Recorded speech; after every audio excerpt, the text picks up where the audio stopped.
नमस्कार. आज आपण एका खूप महत्वाच्या विषयावर बोलणार आहोत. पंढरपूरची वारी. हो. ही फक्त एक यात्रा नाहीये. नाही. लाखो वारकऱ्यांचा श्रद्धेचा प्रवास आहे हा विठ्ठलासाठी. अगदी. तर ह्याचं महत्त्व समजून घ्यायला आपण हभप अमृत महाराज जोशी यांचं एक कीर्तन ऐकलं. यूट्यूबवर आहे ते.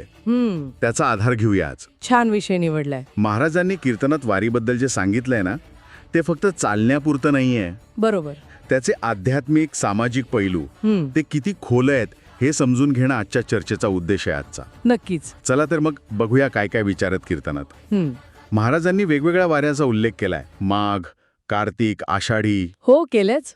आणि लोक बघितली तर किती अडचणी असतात, प्रापंचिक, आर्थिक, तरी लोक वारीला जातात. यामागे काय असेल? मला वाटतं पंढरपूर म्हणजे विठ्ठलाचं घर, हीच श्रद्धा मुख्य आहे, नाही का? अगदी बरोबर. ही अतूट श्रद्धाच. आणि याच श्रद्धेतून जे पुण्य मिळतं ना, त्याची कल्पना महाराजांनी छान मांडली आहे. म्हणजे घरातल्या आईमध्ये पांडुरंगाला बघणं, किंवा पुंडलिकासारखी आईवडिलांची सेवा, तीच परमात्म्याची सेवा. हा विचार किती महत्वाचा आहे. खरंय.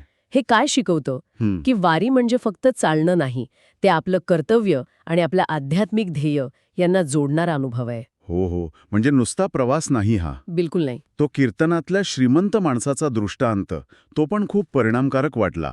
हो ना. कोट्यावधींचा बंगला, सगळं होतं, पण मृत्यू आला आणि सगळं संपलं. अचानक. यातून काय दिसतं की भौतिक गोष्टी किती क्षणभर टिकतात आणि वारीसारख्या कामातून मिळणारं पुण्य तेच खरं टिकणार आहे. अगदी हेच खरं धन. खरंच विचार करायला लावणारा दृष्टांत आहे हा. निश्चितच. आणि या वैयक्तिक श्रद्धेसोबतच वारीचा सामाजिक परिणाम तर बघण्यासारखा आहे. जसं महाराज म्हणाले. काय म्हणाले? अहो, जात, धर्म, पंथ, गरीब श्रीमंत, भाषा असले कुठलेच भेद नाही तिथे. अच्छा. कुणी कोणाला बोलवत नाही, तरी लाखो लोक येतात. हो, आपोआप येतात. आणि एकमेकांच्या पाया पडतात. किती सहजपणे. ती समता, तो आदर, खरंय, तो अनुभवच वेगळा आहे. हे फक्त एकत्र येणं नाहीये, हा सामाजिक एकोप्याचं, समानतेचं जिवंत उदाहरण आहे. वा.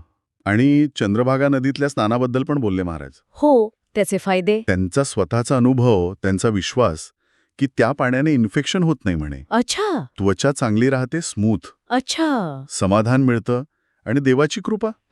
आणि असंही म्हटलंय की चंद्रभागेत स्नान म्हणजे 1,00,000 पृथ्वी प्रदक्षिणा, गंगेपेक्षा जास्त पुण्य म्हणे. बापरे. 1,00,000 प्रदक्षिणा. हो. आणि या सगळ्यासोबतच महाराजांनी अजून एका गोष्टीवर भर दिलाय. वारीचा सोपेपणा. कसा? म्हणजे बघा ना, इतर तीर्थयात्रा किती कठीण असतात, खर्चिक पण. हो, असतात. पण तुलनेने वारी हा एक सोपा मार्ग आहे, सुलभ आहे, उत्तम आहे. अच्छा. आणि अशी पण श्रद्धा आहे की वारीच्या वेळी सगळी तीर्थ चंद्रभागेत येतात स्नानाला. अरे वा. मग विचार येतो की काय शक्ती असेल त्या संगमात. कदाचित ती दैवी शक्ती आणि संतांचे आशीर्वाद सगळं एकत्र येत असेल. असू शकतं. ती ग्रामीण भागातल्या माऊलीची गोष्ट आठवते का, महाराजांनी सांगितलेली? कोणती? ती महाराजांचे पाय चंद्रभागेत साबणाने धुतले म्हणून. ओहो. हो. किती साधी निर्मळ भक्ती. म्हणजे काही देखावा नाही, काही नाही, स्वच्छ प्रेम. खरंय.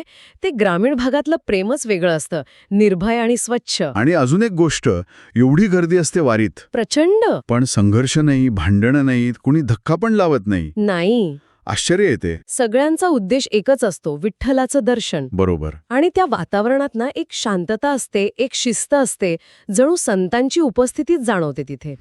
इतकंच काय, महाराज म्हणतायत की वारीला वाटण नाही आलं तरी वारीचं कीर्तन ऐकलं ना श्रद्धेने, तरी लाभ होतो. तर या सगळ्या चर्चेतून एक गोष्ट स्पष्ट होते.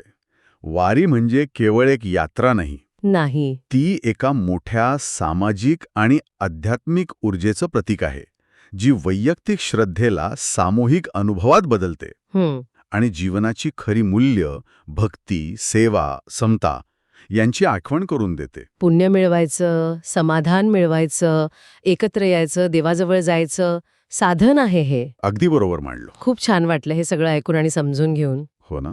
आणि जाता जाता एक विचार येतोय मनात. काय? महाराज म्हणाले की आता यूट्यूबवर वगैरे कीर्तनं सहज मिळतात. हो, मिळतात. मग या डिजिटल माध्यमांमुळे जे लोक प्रत्यक्ष वारीत जाऊ शकत नाहीत, त्यांच्यासाठी वारीसारख्या परंपरा अनुभवण्याची किंवा समजून घेण्याची पद्धत बदलेल का भविष्यात? अच्छा, म्हणजे तो जो प्रत्यक्ष शारीरिक अनुभव आहे त्यावर या डिजिटल सुलभतेचा काय परिणाम होईल, हा एक विचार करण्यासारखा मुद्दा आहे, नाही का? हो, खरंच विचार करण्यासारखा मुद्दा आहे हा. भविष्यात काय होईल हे पाहणं महत्वाचं